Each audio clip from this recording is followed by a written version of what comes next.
কপিল শর্মার নাম শুনলে মনে হয় হাস্যকর ভঙ্গিতে সেলিব্রিটিদের সাথে মজার আড্ডা। সেলিব্রিটিদের মজার মজার কাহিনী আর সেই সাথে হাসির ব্যঙ্গাত্মক কথা ও অঙ্গভঙ্গিতে দর্শক মাতিয়ে রাখেন তিনি। মুহূর্তেই তার শো দেখতে দেখতে হাসতে হাসতে পেট ব্যথা শুরু হয়ে যাওয়ার মতো অবস্থা হয় সবারই। মাঝে মাঝে সেলিব্রিটিদের সাথে মজার সব গানে নাচও করেন কপিল। সময় সুযোগ পেলে একটু একটু রোস্টিং করতেও ছাড় দেন না। তুলে নেন সেলিব্রিটিদের জীবনের নানান গল্প, তবে তা থাকে ব্যঙ্গাত্মক। নাচতে নাচতে বিচিত্র সব অঙ্গভঙ্গিতে সবাই হাসতে বাধ্য হয়। বহু দর্শক হাসার জন্য মোটা অঙ্কের টাকা দিয়ে টিকিটও কাটেন। অনেকে আবার নিজের পছন্দের সেলিব্রিটিকে দেখার জন্য টাকা ঢালেন। কেউ কেউ আবার তার ইংরেজি বলার ধরন নিয়ে প্রশ্ন তোলে। তবে জানেন কি কাকে নিয়ে প্রশ্ন তুলছেন? তার মাসিক আয় বা কত?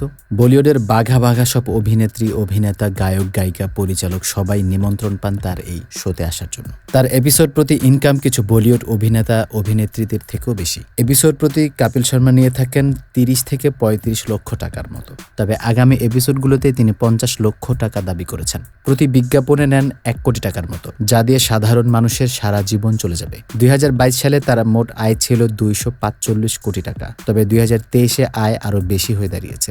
এসব শুনে এখন নিশ্চয়ই আপনার চোখ কপালে উঠে গেছে এতক্ষণে। তবে তিনি আয়কর দিতেও পিছপা হন না। প্রতি বছর 35 কোটি টাকা আয়কর দেন তিনি। পেয়েছেন সেরা আয়করদাতার খেতাবও।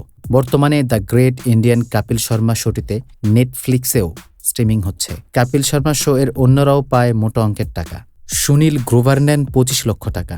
অর্চনা নিয়ে থাকেন 10 লক্ষ টাকা। কৃষ্ণা অভিষেক নেন 10 লক্ষ টাকা।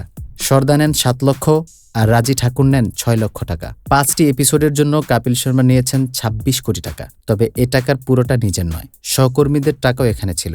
এবার বুঝলেন তো কার ইংরেজিতে কথা বলার দক্ষতা নিয়ে কথা বললেন? মানুষদের হাসিয়েই তার আয় কোটি কোটি টাকা, যা বলিউডের কিছু সেলিব্রিটিকেও হার মানাবে।